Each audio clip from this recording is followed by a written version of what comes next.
So real quick, I'm gonna show this off before the run starts. So on the title screen right here, if you go and hold down on your control stick for I'm gonna show this off before the run starts. So on the title screen right here, if you go and hold down on your control stick for a few seconds and then press start.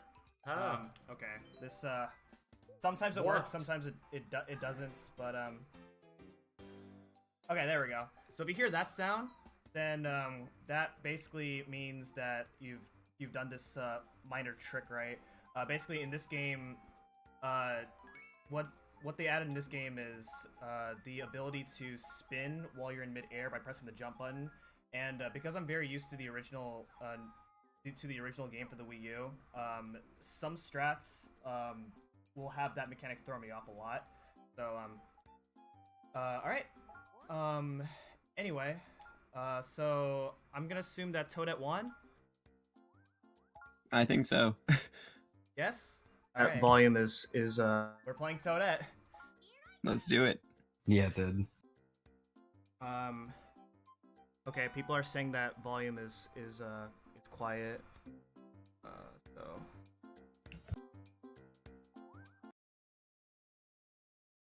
In practice. Okay, I'm turning you up right now. Also, we are playing. Okay, I turned you up a little bit. You should be better now. Okay. All right. So time does not start until I start moving on the map, which is about less than 2 minutes from now. So are we ready? Yeah, I'm ready. All right. Here we go. All right, good luck. Good luck. All right. Hello, everyone. Here we go. All right, good luck. Good luck. All right. Hello, everyone. My name is MChan338. And joining me today is King J0444. He is. Hi, that's me. He is the best new Super Luigi U player in the world, and so he is going to basically criticize me on how well I'm doing on this run. So pay attention to him, everyone. I'd say I'm far from the best. This is New Super Mario Bros. U Deluxe for the Nintendo Switch. This is the remake of the original New Super Mario Bros. U for the Nintendo Wii U. Came out on January 11, 2019, so 4 months ago. As far as people are going to ask, what are the differences? There aren't really any major differences in the level designs. There are some different aesthetics for some levels, but make no real difference in gameplay. The game also added New Super Luigi U into this version as well, which is the game that I'm playing. As for the difference between Mario and Luigi U, this game, in Luigi U, everything's the same except for the levels. The levels are, however, similarly themed to Mario U. There's no Mario, you get to play as Luigi. The physics are different. Luigi jumps higher, he slips more, and he has floatier jumps.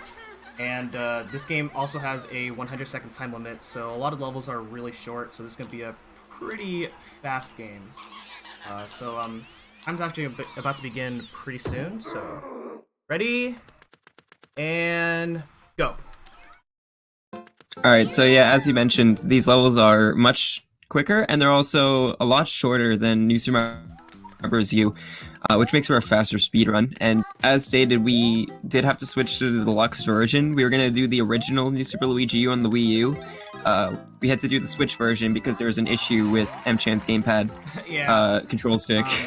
I wanna thank Joe D'Amelio. Like this was like literally last moment for letting me play this game as like a backup right here. I did not have any other alternatives. So that was 1-1. Joey, how was 1-1? Pretty good. Pretty good. All right, thank you. So it's a good start. So the main power-up in this game is the Super Acorn. It allows you to turn into a squirrel, as you can see right here. And I'm going to be keeping it throughout most of the run. You can get a 99 pipe entrance right there. It barely saves anything, but it just looks cool to get. Yeah, we're talking about the in-game timer, by the way. Yeah, start the timer. Back in that's the not good. good old. Oh yeah, and also there's a bunch of stars here. He's gonna be chaining together to get through this level a lot quicker than usual.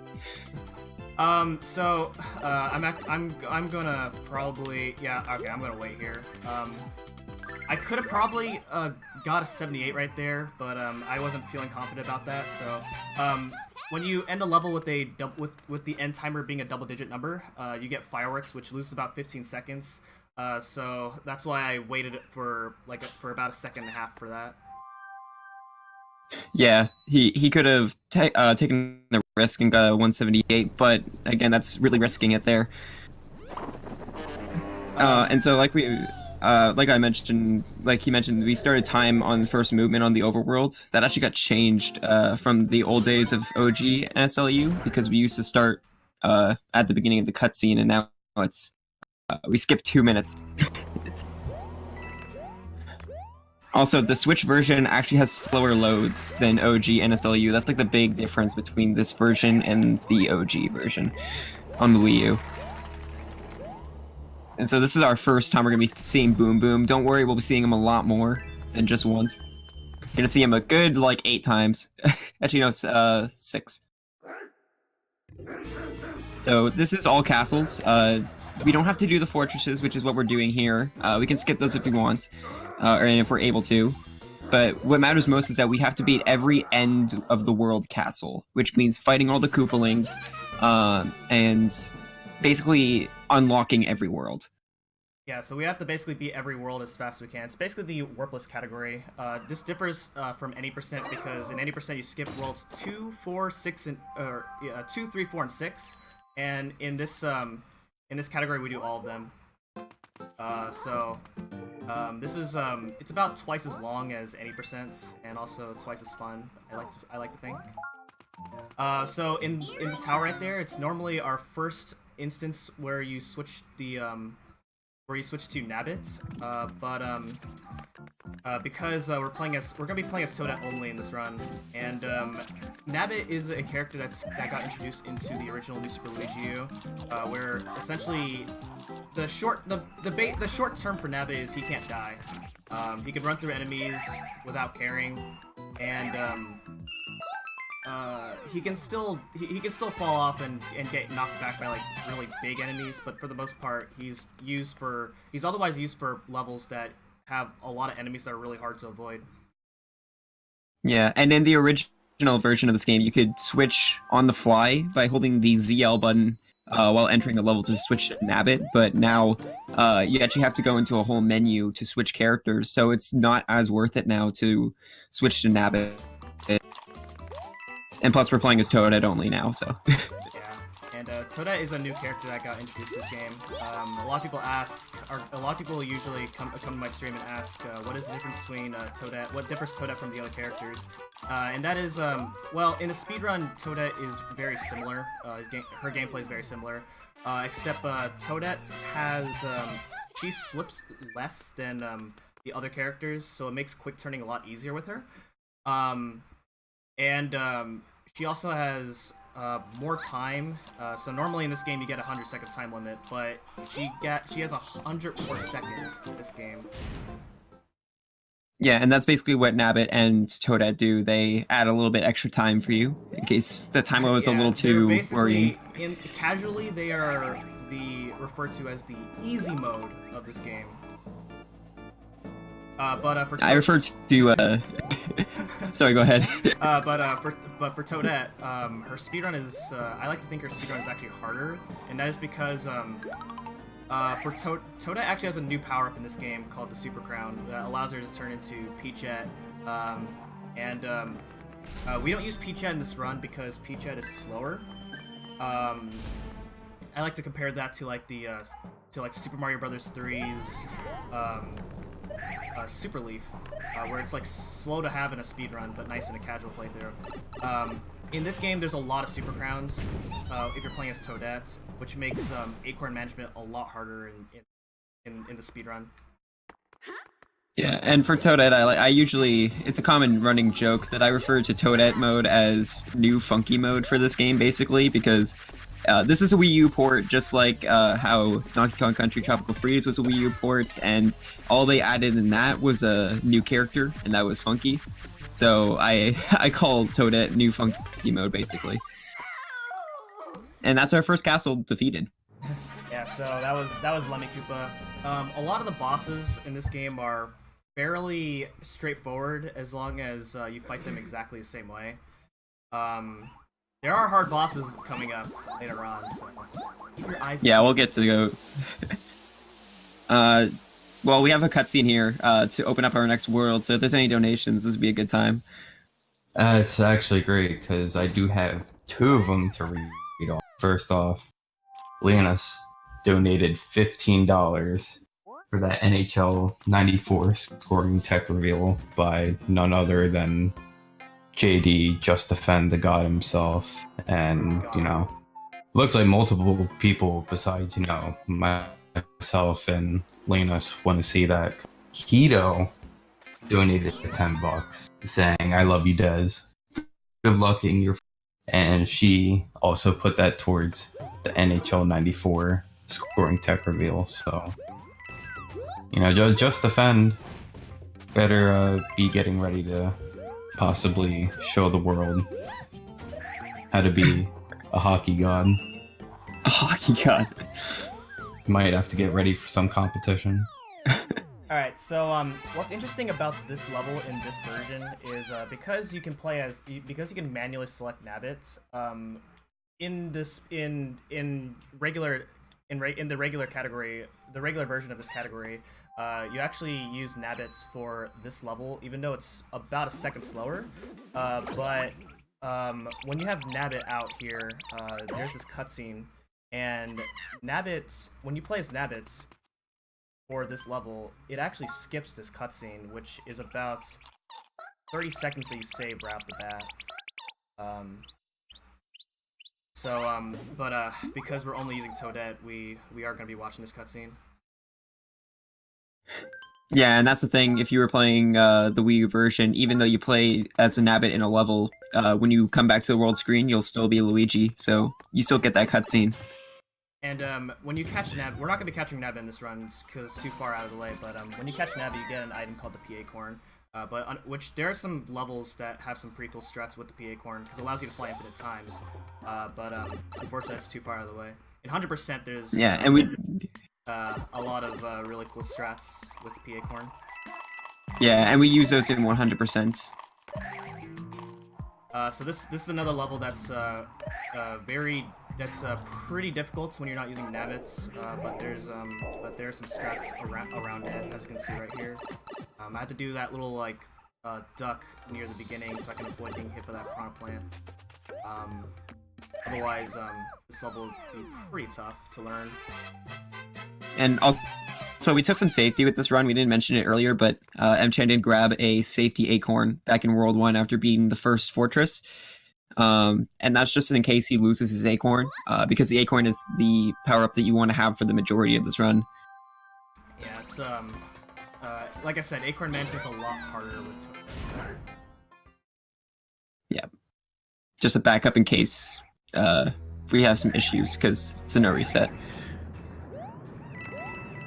And also another time save from the Wii U version is that Miiverse is no longer a thing, so there's no Miiverse option. So there's no cutscene asking you if you want to... 5 seconds. And so this is 2 Fortress. This is a really... I'd say this is like the funnest level... Funnest, that's not a word, but it's the most fun level to optimize, just because... you have these turnstiles that you're using, and they move these platforms, so you kind of figure out how far you can turn them before you have to start moving. So for this Boom Boom fight, Hammock powers up Boom Boom to make him do something different, to make him harder, but either way, like I said, every boss isn't really hard as long as you fight them the same way. So there was so at the beginning of the fight there, I did a very particular jump to set up for the first hit. Yeah, and for like the majority of all the boss fights, they usually spend half their time lying on the ground. Alright, so coming up is probably the worst part of the run. We have a Goomba and a Fire Bro that we have to get past here, and anytime you move on the map, it basically changes their RNG. Where they move is completely random. You cannot predict where they're gonna move. So basically, I have to hope that I get past these guys without running into them, and it's not in my control if I end up getting hit by them. Yeah, so this is completely RNG, and this is where you can lose up to like around a minute sometimes if it's really bad. And we're through. All right, cool. We got to run. Nice. That wasn't that bad. That's pretty good. Yeah, that was actually really good. All right, so I'm gonna do 2-4, and even though this level is like really hard, Okay,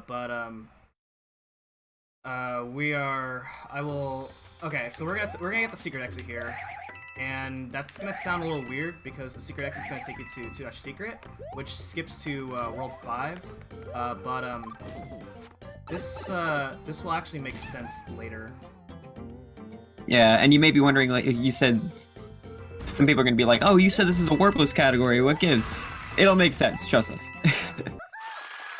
In all castles for New Super Mario Bros. U, which is the other half of this game, we would actually take the secret exit in World 1-2, but it's a little bit slower for New Super Luigi U.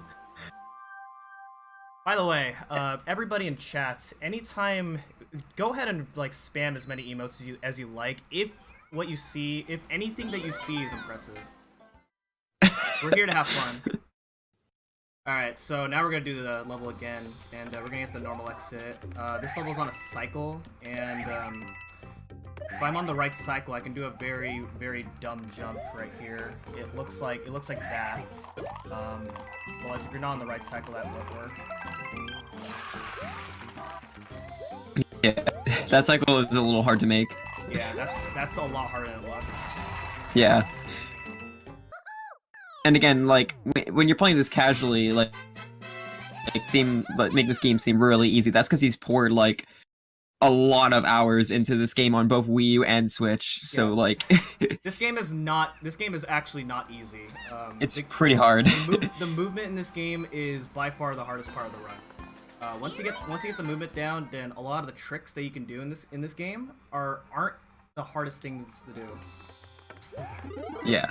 Alright, so we saw this earlier in 1-3, but 2-4 also reintroduces rolling hills terrain, and so whenever you spin jump off of anything that's moving, you actually preserve that momentum. So I'm doing a lot of spin jumping right here, so I can gain a lot of speed off of these rolling hills.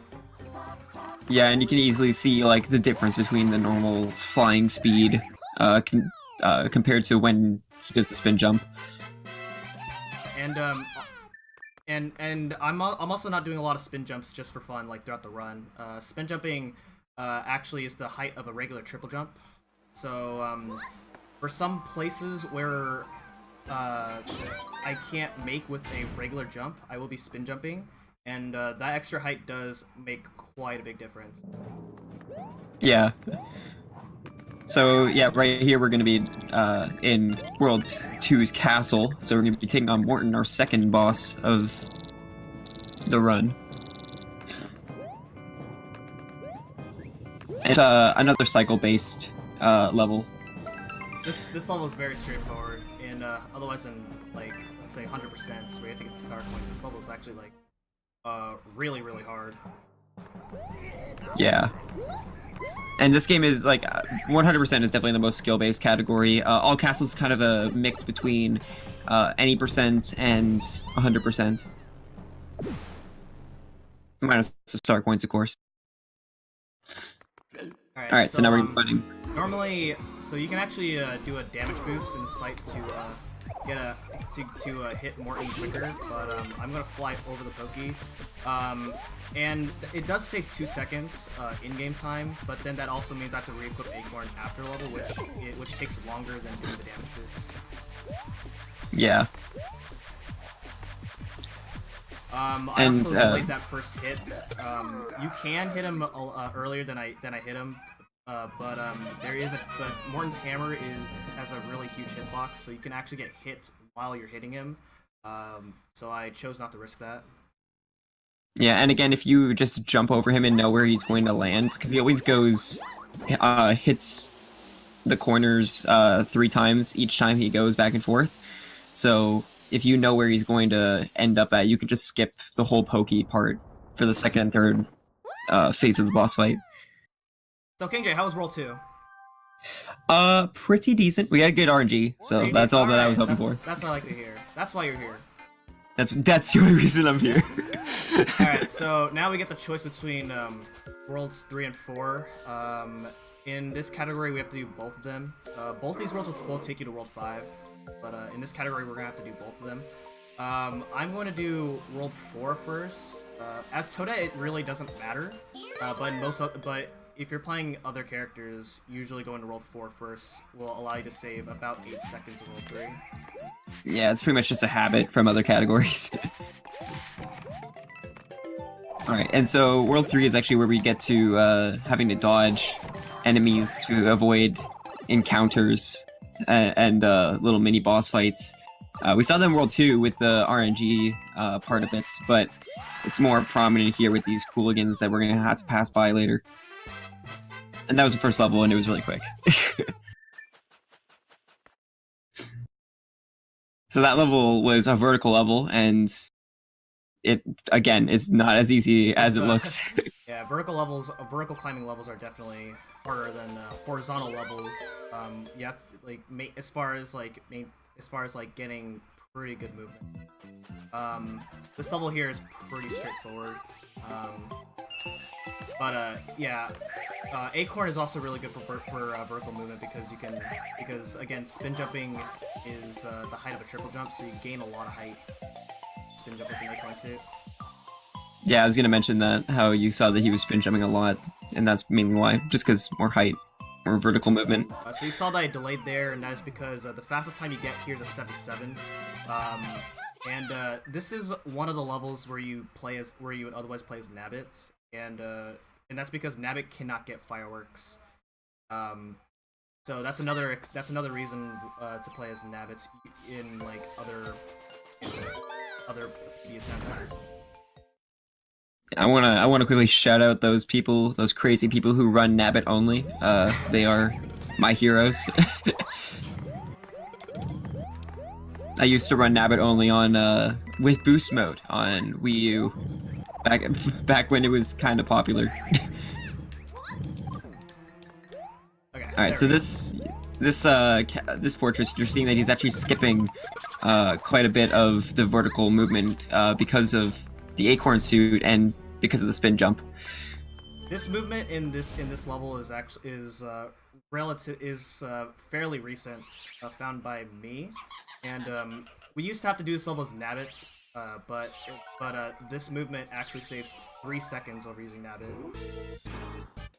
Yeah, and you may say like, oh, that's just 3 seconds. No, all castles, especially the OG version of New Super Luigi U, it's very optimized. The world record for our OG NSLU is now down to 1 hour, 1 minute, and 50 seconds, which was set like a few days ago from the man you're watching right now.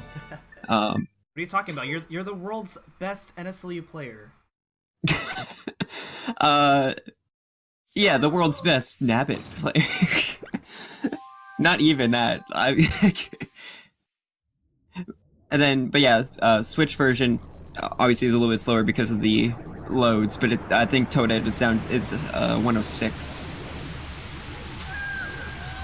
Yeah, and again, the reason it's significantly slower in this version is just because of loads. Yeah, Nintendo, please do what you did for Odyssey and Breath of the Wild and patch it. So, this is the only level where in the run where we deal with icy terrain, and when you're running on icy terrain, you accelerate really slowly. So I jumped right off the bat so I can avoid the very slow acceleration. As Toadette, actually, because Toadette slips less than the other characters, she doesn't have ice physics. Yeah, and I think if I remember correctly, you may have saw that he was ducking when he jumps at some points there, and that's because he was trying not to get hit by the piranha plants. But I'm pretty sure that Toadette's normal height when you're in an acorn, I think it's actually smaller than everybody else's. Yeah. Oh yeah, Toadette's hitbox is ever so slightly smaller than the other characters.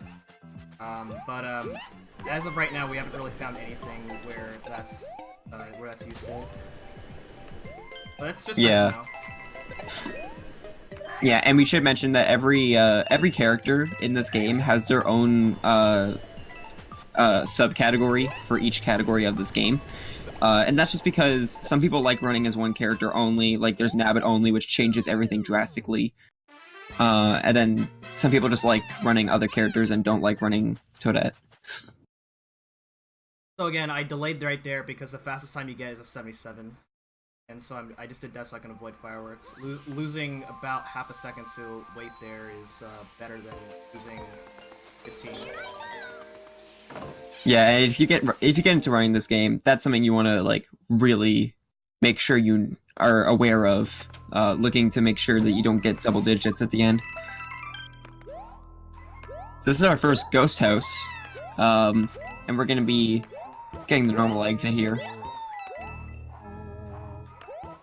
So for the most part, there's these spinning boo circles that we have to avoid, that are going to be our main issue, and you'll be seeing that he's actually crouching through like the spaces in between them, which is pretty scary. That's a lot harder than it looked right there. Well, actually, yeah. it is just as scary as it looks. So it looks pretty scary. I'm really relieved that I got through that. That's by far the hardest level in World 4 for this category. Yeah. Somebody asked if there's any character differences. The only character differences is Toadette has Peachette that can be activated. I don't know why I said activated. That can be used in levels. But for the most part, the other characters aren't different except for Nabbit, who doesn't get hurt by enemies, and but can't use power-ups.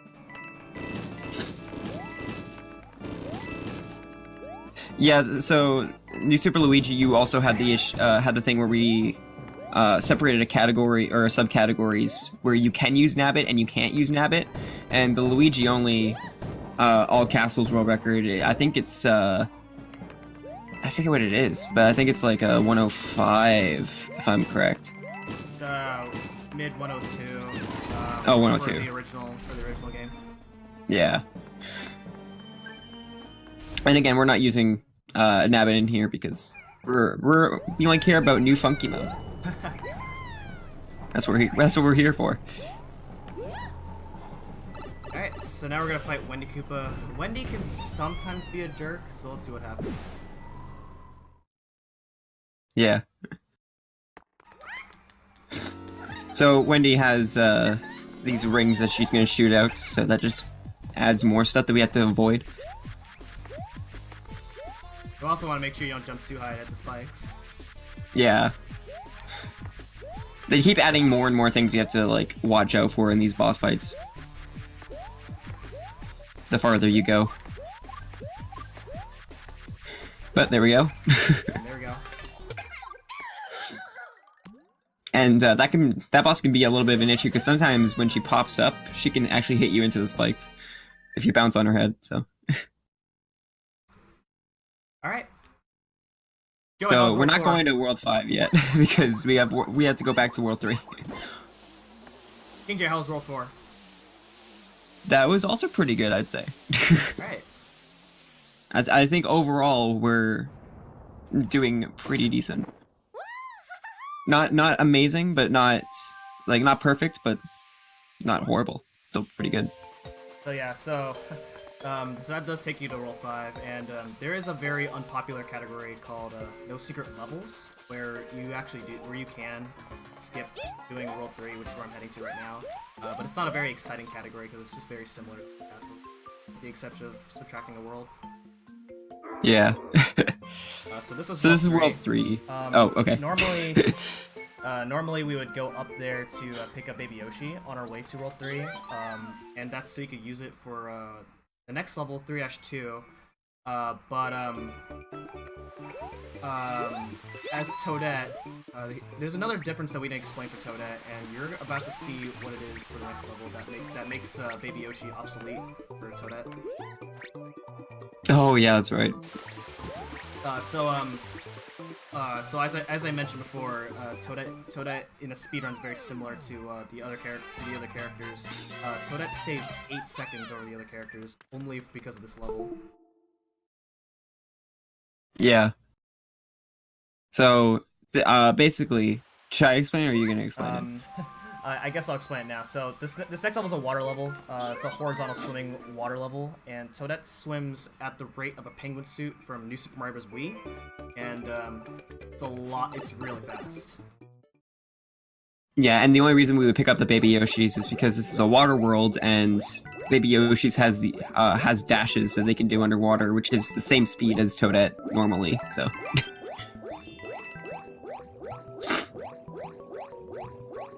So yeah, as Luigi and Toad cannot swim this fast at all.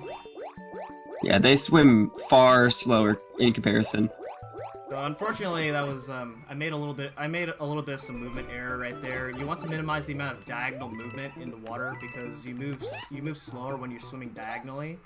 So I just lost about maybe a second, but that's not a big deal.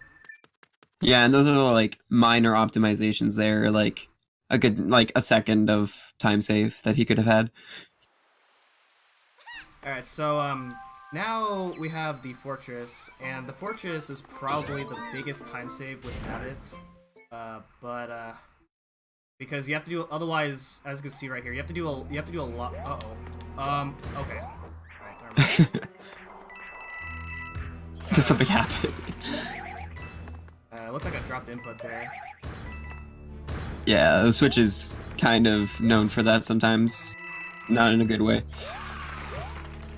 Yes, this is Shish Kebab Tower, and this is definitely a level for Nabbit, if you're running with Nabbit. Yeah, so as Nabbit, this saves about, you can save about maybe 6 or 7 seconds, because you don't have to wait, you can go through all the skewers, but with Toadette, you gotta do a lot of waiting around. Yeah. And now we fight Boom Boom again. So feel free to read donations, this fight's not anything different. If there's any. We're good for now, but after this game, we do have an incentive for the Resident Evil 2 2019 run with Rufus. That's doing the standard or the hardcore categories. It's just a bit more there. So if you guys have a preference of what category you want to see there, get your money in. Yeah, get your good donations going, guys. We need to help as many people as we can here. All right, hold on. Let's see if I can. Right. We'll get back on them. So this is another kind of Ghost Mansion level, except this one's about a haunted ship. Yeah. So instead of like having to go through different doors, this time we just have to watch out for these zombie fish. Alright, this last part here. Alright, whatever. And again, on those moving blocks that you saw earlier, again with the spin jumping, it keeps his momentum. I did those specific jumps because those specific jumps are set up so I can avoid all those boos that were flying around. Yeah, that too. Yeah. All right, so now we have the choice between 3-4 and 3-3. Previously, very long time ago, we used to do 3-3 or 3-4 because it was a safer level to do than 3-3, but this level is about, let's say, 4 seconds faster than 3-4, but it is harder.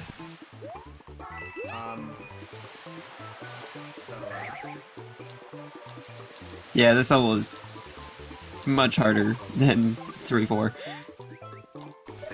Or the other one, sorry, if it was 3-4. This one also has these cycles because of these waterfalls. As Nabbit, there's a bit of a YOLO strat where you can get a 77 at the end of this level, but it's like super risky. As Toadette, of course, since you have to avoid everything, it's not, you don't have to worry about it. Yeah, because I think the best you can get there is, can you get a 176? I don't know. Yeah, you can get 76. Okay. I was on pace for it, but I made a little bit of a mistake. Yeah, so it was like a 2-second error. And again, we're talking about like RT compared to in-game time. For some reason, Mario seconds are not the same as normal seconds. I think it's like a 76. They're real seconds. Oh, they are? Oh, I thought it wasn't. That's my fault then. And again, this is another swimming level, so Toadette here is much faster. Well, Toadette doesn't save a whole lot of time for this level, because it's a vertical swimming level, and usually if you can mash really fast, then you can get a pretty good time in this level. You can actually get an 81 at the end of this level, but you have to mash really hard in order to get it, and it's super hard. I've only gotten it maybe like 4 times ever. Gotta go ham on your controller. Alright, so, and I think the best part about running this on Switch now, that the deluxe version is out, is that, first of all, there's more categories, and second of all, we don't have to hold a bulky gamepad. Yeah, so, I guess I'll explain after this level, what he's talking about here. Here's another level that Toadette would save time, because you can actually, you don't carry Baby Yoshi here in the castle, for other characters, because you cannot have a Baby Yoshi inside of a castle, so in this water section, Toadette saves just a little bit of time. Again, because you can just swim faster. Alright, so now we're about to fight Larry Koopa. Larry Koopa is, just like most bosses, is always the same as long as you fight him the same way. Otherwise, he's pretty random, otherwise it shouldn't be that big of a deal. So on the Switch version of this game, you can actually play with either a pair of Joy-Cons or the Pro Controller. I'm using a Pro Controller. Usually, and for the Switch version, it typically doesn't matter which controller you use, although handheld mode is technically the fastest control scheme to use, because you can tap on options to, instead of manually selecting them when you're doing menuing. In the Wii U version, it's most people use the gamepad, because anytime like the game asks for save, you just tap the no option instead of manually selecting no. Whereas here, you can just cancel the save button automatically by just mashing B. And you know, the reason we don't play most people don't use the handheld mode on the Switch version is because most people can't really record on the handheld mode. So we just decided that it doesn't matter which controller you use. Yeah, that, and also like I said earlier, it's better than holding a bulky gamepad on the for the Wii U, because on the Wii U touchscreen you can, like you said, you can tap the no option, and it saves like a few seconds each time, like 2 seconds. There, I just mashed B to hit no instead of manually selecting no. You cannot do that on the original version. Alright, so this is where we go back to World 2, and you're probably wondering why we're doing this, and why we went through all the trouble to unlock that secret level. And the reason why is because there's a long airship level before you start World 5, and it's basically an entire like 3-minute auto-scroller that we can't skip. Or is that not in this game, it's still shorter, but it's still a long auto-scroller, and there's a boss fight in and stuff like that, so this way, if we do this shorter secret level, this is the fastest secret level that goes to World 5 right away, we can go ahead and skip that airship level and just start off World 5 like normal. Even though it took me a while to backtrack all the way over here, this still saves time over doing the airship. I think it saves like 20, right? This saves about a minute. Oh wow, never mind, I was way off. And like we said, this level is the fastest out of all of the secret levels that we can do in Luigi U.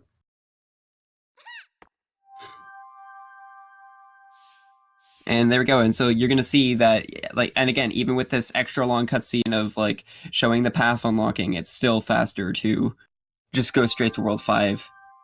Yep. So how was that, King J? as far as I can see, that is, again, pretty decent. I'm saying the same thing each time, but you're playing pretty consistently, so. Alright, so now we're heading into World 5. And World 5 is where all castles starts to get pretty interesting. Because World 5 is actually the shortest world in this run. We only do 4 levels. So, yeah. Even though it looks pretty long, because normally there's an extra area in World 5, we actually don't have to do that. Yeah, and so this is actually where I was talking. This is why I mentioned at the beginning that the fortresses don't matter as much as finishing off the worlds with the castles. This is why it's called all castles, because we're going to be skipping the Boom Boom fight in this area because we can just get a secret exit and pass right on over it to get to the end of the world faster. And which is kind of unfortunate because World 5's fortress is my favorite because there's a really cool skip in it that we're going to not be able to see, but... No. MChan won't agree with me on that, but I love that skip. So in an any percent run, you do 5-1, you do 5-3, and then you do 5 tower, and then you go into the haunted section, do the ghost house, and then there's a secret exit in the ghost house that allows you to go to World 7. In this category, we do a much different path in World 5, and that is so we can get to World 6 quicker. Yeah.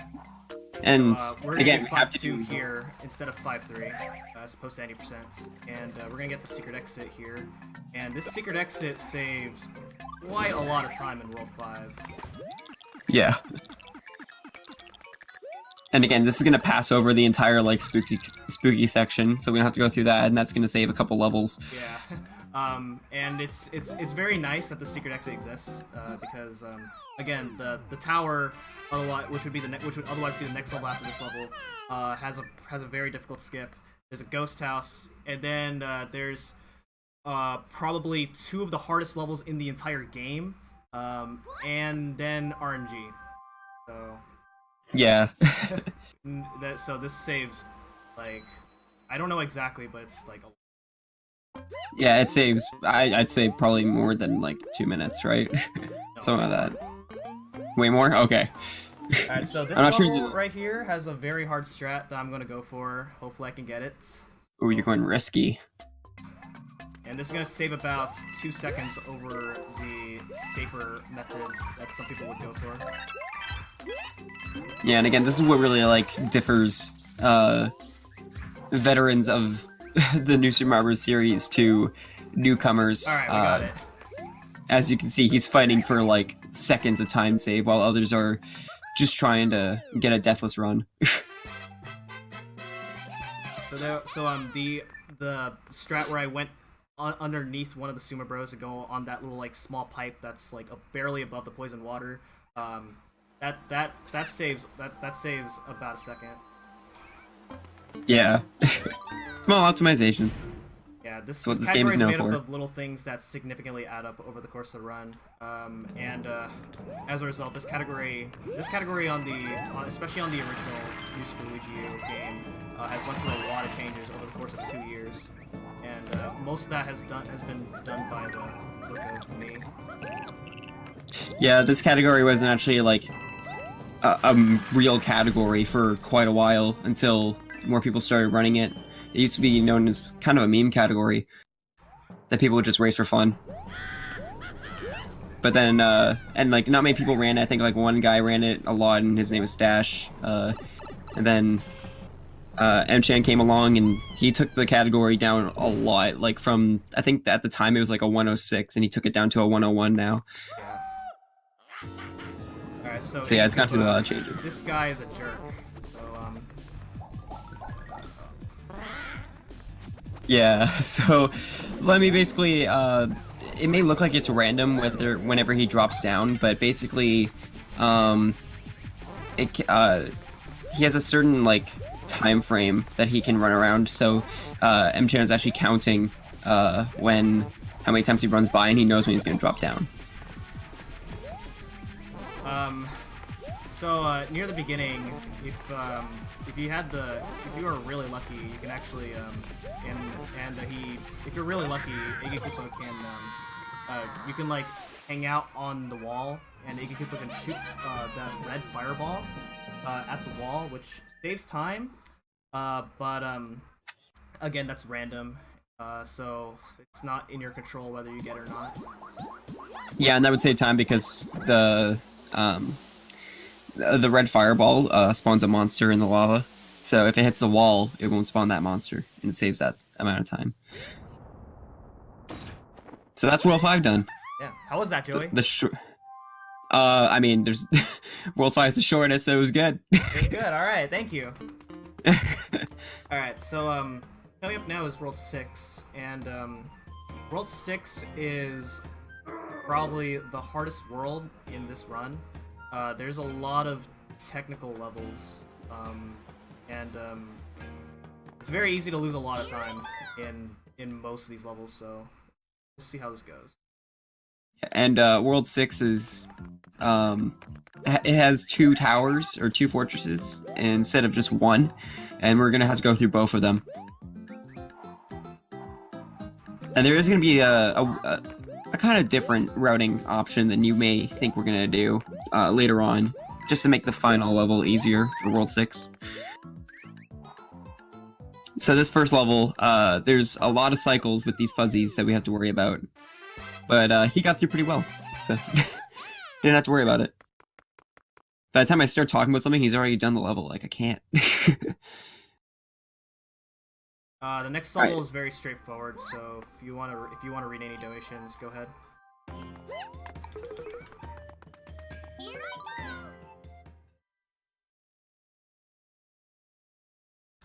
If there are any, that is. Yeah, still got nothing at the moment, so Okay. All right, you sounds keep good. talking if you want. All right. I mean, this level is pretty standard. Exactly. We're like, somebody talk. But yeah, I guess this category has gone through a lot, but it's not really ran as much as any%. Any% is really OG NSLU's main category that a lot of people run. You can get a little pipe boost right there, but I missed it. Saves a little bit. Oh yeah. Oh, and there's also the other category we didn't talk about, which is 100%, which does all the Nabbit captures, and it also does it gets all the star coins and beats all the levels, gets all the secret exits, and that one is if you want a really hard category for this You game. want to talk about hidden block clip, by the way? Oh, okay, yeah. So you're gonna see that he's gonna fly into a hidden block here. And basically, if you fly into the first hidden block and keep having the height afterwards, you can go through the other hidden block without activating it. So that's what he did there to get past it. I actually clipped through both of them, which is usually not very common. I just saw that. I'd never seen that before. I didn't even know that was possible. Alright, so this is spoilers, the last Boom Boom fight. This guy has wings, because he drank a lot of Red Bull. His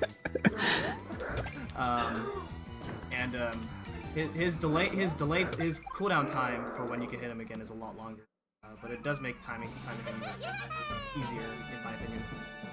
Yeah, and he also had to cling to the wall there to actually get the first hit on him because he flies up right away.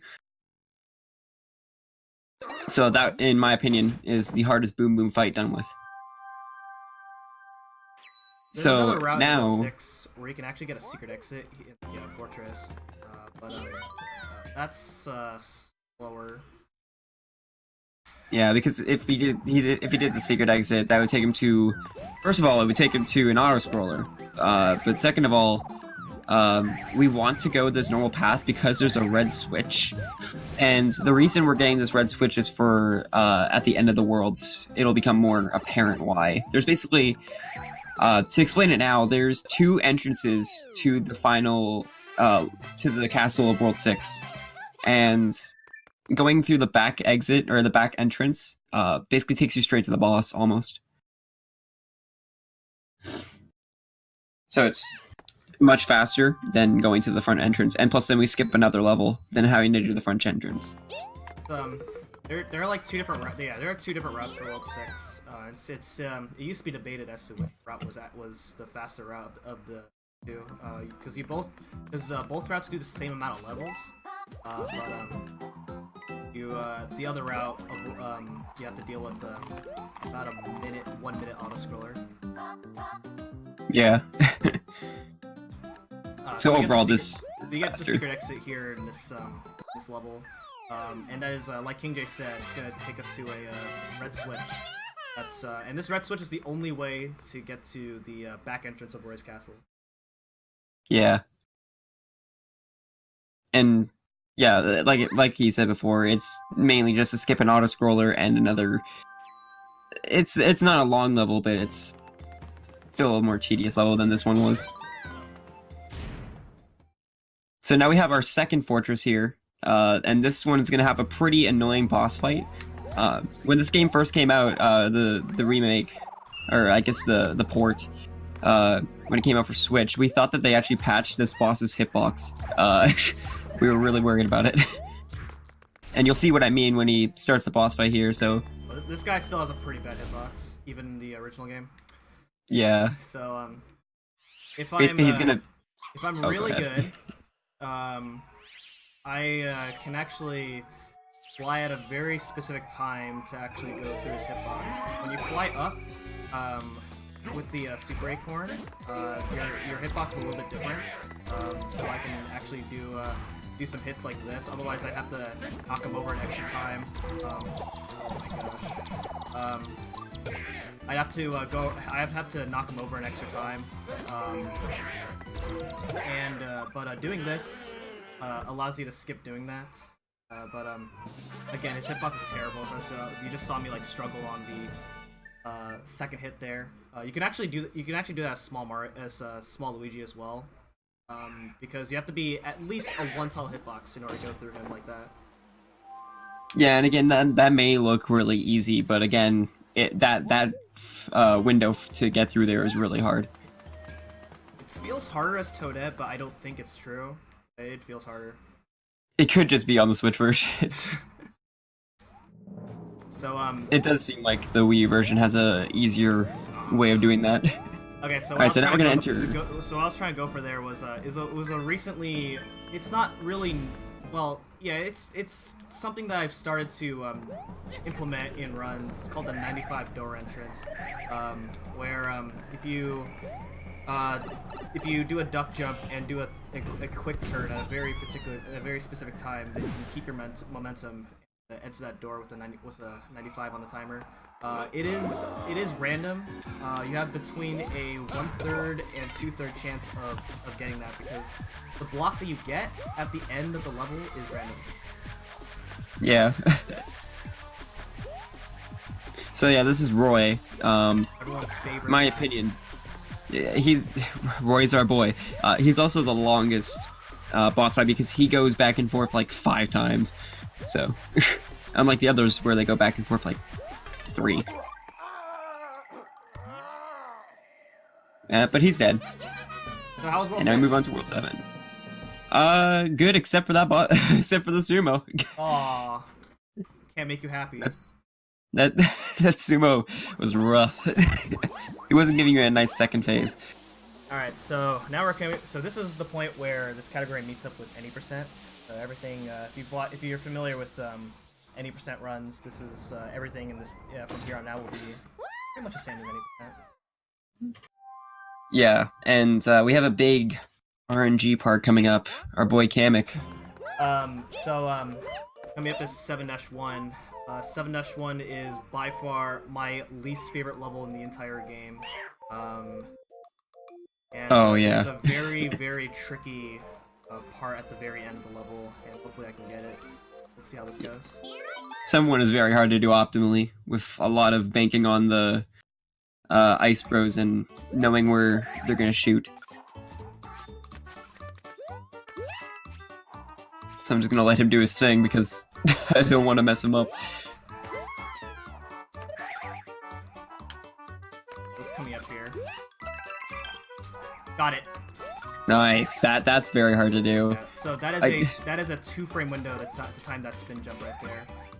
Otherwise, if you are too late, you could if you're too late, you could possibly run off the ice block. And it's very easy for your inputs to get dropped when you're running on ice. So you could just slip off and die. Or if you are really too late, then you can get the jump, but you will still get hit and then die. Yeah. And again, that's like a really risky jump to go for, especially this late into a run.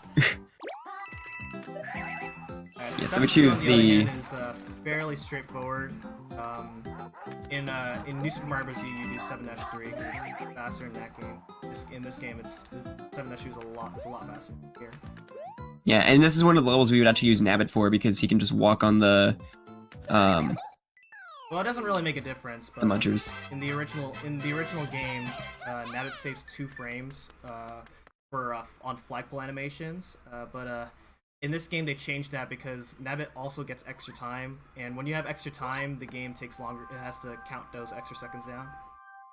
Yeah. So this one, it doesn't really matter. All right, so this level is a very, very cool level. So let's see how this goes. Yeah, the fortress. Here we go. This will end in a lot of us praying that they give us good RNG. No one's ever lost a run to this level. What are you talking about? Yeah, no one, totally. No one ever. So that short jump and fly that I did right there is actually tougher than it looks. And that's because sometimes if you're too low, if you time your fly too early there, you can like barely get hit by that dry bone. Sometimes it's a pain. Yeah. And this part is just an auto scroller, so not much to talk about. And yeah, so we're just hanging out at the top. Yeah, so this is where it can get interesting. Right. So Kamek, great boss, fantastic boss, 0 RNG, purely scripted. No one's ever lost to this guy. Yeah, never. But doesn't that look weird that he's gonna be spawning in different locations? I don't think that's scripted. Wow, I'm impressed. Is that really good RNG? I am impressed. On, man. Marathon luck. Look at that. That is really good RNG. Holy. So the boss is completely random. He just happened to. He would always spawn in the middle on the last hit, but he got like the best RNG he could have gotten. Unless he spawned on like the bottom at the start, but even then, that would have only saved like maybe half a second. Yeah, so basically, the blocks that Kamek spawns is at the start of the fight is completely random. Then where he spawns is also completely random for hits 2 and 3, or for hits 1 and 2. So it's basically a guessing game as to where he's gonna be. And then the third hit is always going to be in the middle of the room. Yeah, and like we said, that usually never goes that smoothly. I don't think any. If you're a new Super Luigi U runner and you've never lost a run to Kamek, you're probably lying. No, or you never lost. Ever lost a run to this guy? Oh yeah, totally. What am I talking about? we said this 3 times now. But without Acorn, that fight Kamek is a huge pain.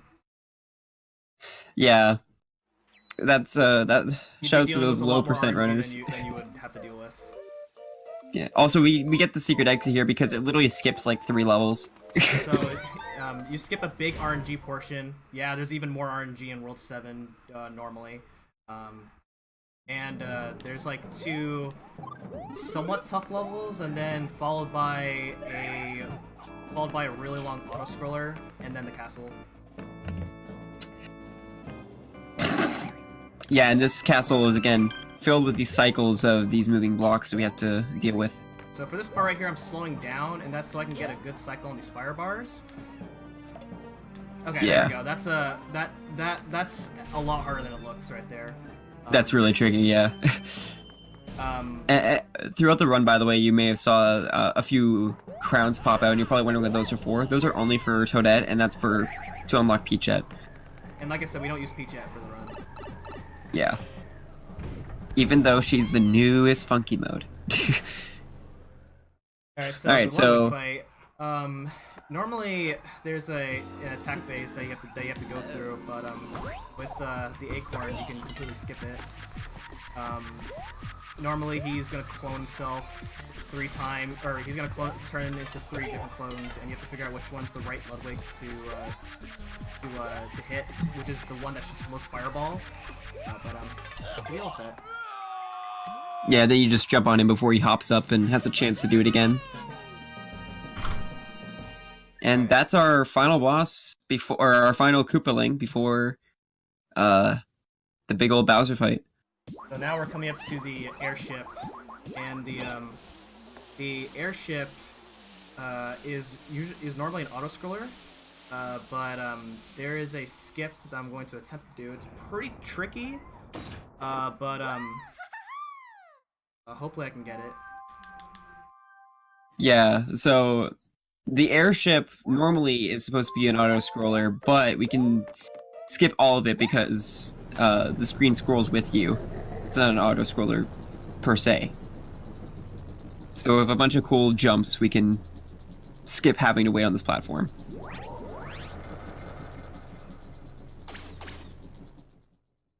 Alright, so... And also, this is a long cutscene before it starts. And also, these bombs that are going to be showing up, they're pretty difficult to dodge, and if they hit you, then you're going to die because you're going to lose your acorn. Alright, and there we go. Nice. And then this is an actual auto-scroller part. This next part is not really much to talk about. But this gives us time to talk about Bowser Jr. What do you know about Bowser Jr.? Okay, so we can do the same thing what we did with Ludwig for Bowser Jr., where we can skip his phases by flying up on top, but whether he goes to the left or right, or however his movement goes, is pretty much random.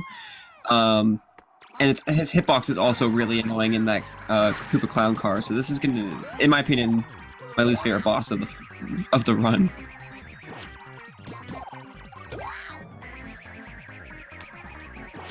And again, just as soon as he's available, he hits him. Yeah, there you go. Nice.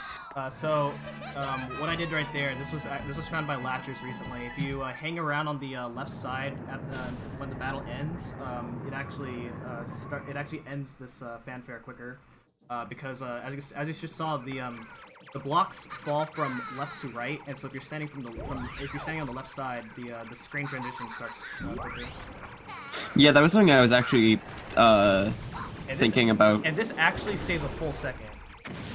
Yeah, and again, those like small time saves that you wouldn't know about in a casual playthrough, it really adds up over the course of the run for this game.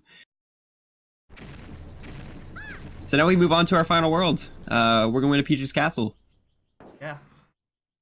So in New Super Mario Bros. U, it would actually be faster for us to get the normal exit in 8-1, but because this is New Super Luigi U and all the levels are only 100 seconds, it's actually faster for us to get the secret exit to just do 1 level instead of 2.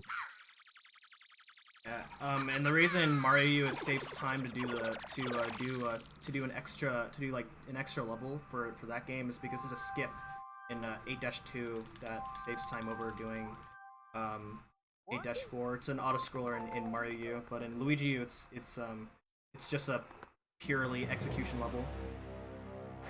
Yeah. But first off, here in 8-1, there are raining fireballs, and there are about 3 random patterns that these fireballs can give you, and this can be a deal breaker for world record attempts. Because you can either lose 2 seconds or save 2 seconds. Yeah, and again, this game is built up off of like small time saves, so losing 2 seconds this late into the game is a pretty big deal just because of RNG. All right, we got a good pattern. Nice. Well, RNG has been nice to you today. Otherwise, as Toadette, you actually, or as Toadette or any other character, you actually have to wait. You have to wait for 4 fireballs to count down. Whereas if you're playing as Nabbits, and you get a bad pattern, you only lose about a second. Yeah. So thankfully the RNG there was pretty decent. And also you may notice that, I don't know if this is the same thing in Deluxe, I could just be spouting nonsense, but you may notice that at the end of the levels he actually turns away from the flagpole when he grabs it, Yes. and that's just because it saves a second or so It to... saves about a few frames, just to turn around. Yeah. Overall, the course of the run, I think it saves like 5-ish seconds or something like that. And that's because you don't have to watch Toadette switch from one side of the pole to the other. If you face away from the pole and grab onto it backwards, you're already facing the right way. So this is 8-4. It's a bit of a technical level. I actually did a safer strat right there because with the there's actually a strat where you can like go underneath that fireball that I went around. But since I'm using Pro Controller, sometimes my button inputs don't read short hops very well, so I didn't want to take the risk there. Yeah, and that's another vertical level. That level is probably one of the hardest vertical levels in all castles. So coming up now is elevator skip. Oh boy. In Mario, this is really this hard. level is super hard, but in this game it's fairly simple. There's 2 rooms where you have to ride these elevators. That was the first room right there. The second room, you can either go safe or you can go really, really big. Which in this case I'm gonna try to go really big. Ooh, we're being flashy. And we got it. Nice. That strat is pretty hard. So that jump that I just did right there, it's very, very specific because you have to jump low enough so you don't hit that bomb, and you also have to jump high enough so you don't hit the spark. Yeah, and as you saw, he kind of touched like the spark with his feet, but like it didn't matter because Toadette's hitbox is more from like her waist up. The spark's hitbox is very small, so it's you have about a few frame window to do that jump. Yeah. And again, like, he could have rode the elevator for like a second and made that jump like a lot easier, but he went for the short time save. So this is the final level. So this first room is scripted as long as your movement is always the same. I'm gonna go for a very inconsistent 1-second time saver. Oh, you're going for this? Okay. Alright, so I didn't do the full thing, but that still saves. I still saved a little bit of time over the strat over the more consistent way. Oh, nice. So basically, you can have Bowser Jr. push you forward, and you can, and that actually does speed you up a little bit. Yeah. Alright, so coming up is the hardest fight in the entire game. Yeah, so this is really hard. Let's see if he gets it. I'm nervous. I'm so scared. Woohoo! Ooh, the one's alive. All right, good. Okay. No, so that's the fake final boss. After New Super Mario Bros. On the actually no, I think it's New Super Mario Bros. 2. They started adding like fake outs for the final bosses. So we have one more thing to do before we can call this a day, and that's Giga Bowser. Also, time is coming up, and it's going to be on the final hit. So Yeah, it'll be on the third hit. yeah. I was gonna see Bowser Jr. and Kamek are trying to revive Bowser after that long fall that Bowser suffered through. Yeah, and I don't want to jinx anything, but this is looking like a really good possible world record pace. So, coming up to Giga Bowser, basically what we're going to be doing is we're going to be skipping a few cycles with how this boss works. Starting off, we have to wait for Bowser Jr. to slam down like normal, but then after he does the first phase, he can actually take back the Koopa Clown Car before. So first there's a trick called Fireball Skip right here. It saves Oh, 2 right. seconds if I can do this. I should have mentioned that first. Alright, there we go. Nice, you got it. So that just makes Bowser Jr. slam down faster. So, like I said, he's gonna, after getting this first hit, he's going to get back in the Koopa Clown Car and bop Bowser Jr. before he gets back in first, so that he can just use this and skip the whole fireball shooting that Bowser would do normally afterwards. And this saves minutes on the final boss, like a minute or two. A lot of time. Yeah. Alright, so time is about to come up really soon.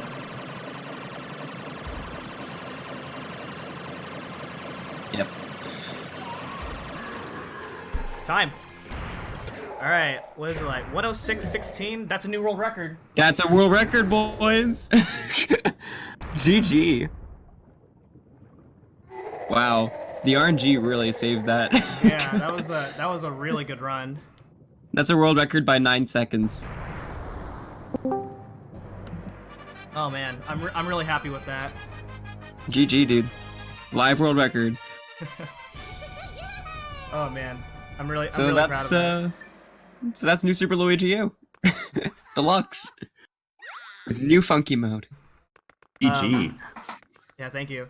I guess before I go, I wanna thank King J for hanging out with me. I wanna thank Joe D'Amelio and Miss Hansa for organizing this really awesome event. I'm really happy to be here because Blunt Bunny is one of my favorite Link to the Past runners to watch, and the fact that his sister is going through kind of a rough time right now, it makes me feel obligated that I get to help out for a pretty good cause, and shoutouts to the NSME community. The NSME community is a really good community if you're interested in learning this game or any of the other NSME games in the series. I want to most notably shout out E-Waller. E-Waller was 100% world record at the time, from many years ago. Was one of my inspiration into getting into the original New Super Luigi U, and as well as shout outs to the Zelda community. Everyone in the Zelda community is awesome. So, yeah. Do you have anything else you want to say, King J? I hope everybody enjoyed the run, and GG on world record. That was a really good run. And thanks for having me. Yeah, thank you for those kind words, MChan. Thank you for the commentary, King J. Appreciate you guys coming here and doing the run and all. Yeah. Of course. Nice new record too. Yeah, Thank you. that's a pretty hefty world record. Getting a world record by 9 seconds in this game is I'm really gonna good. have heck of a time to beat this next time because the RNG was super good. Yeah, that was like all the RNG was super nice to you. Yeah. MChan over here making everyone go to work. I mean, RPG. Our RPG is he's really got to put in that work if he wants to get close to your 16-star time in SM64. He's still like almost 5 minutes off of that. Ooh. Yeah, good stuff, MChan. Thanks Thank for you. everything again. Alright. Well, stay tuned, everybody, for more runs in this event. I'm really excited to see what's to come next. Also, please save the animals in Super Metroid. No, kill them. We need this. Yeah, it's a good thing I don't think Jack's here right now to hear that, so, We got Resident Evil coming up next by Soph. That'll be pretty dope. So stay tuned while we set up for that real quick. Alright, thanks, guys.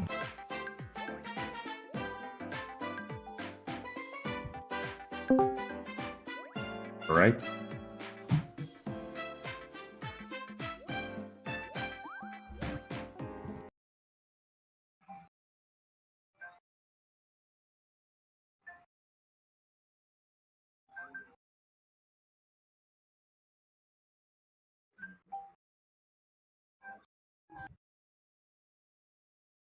Alright, her Alright. stream is fired up. Alright. All right. Thanks for having me. Yeah, thanks, MChan. Thank you very much for submitting, dude. Appreciate you. Alright. I'm gonna go to. I have to get ready to go to work now. So good luck everybody else on the marathon. Yeah, sounds good. See you, MChan. All right, see ya. Yeah. We're all out.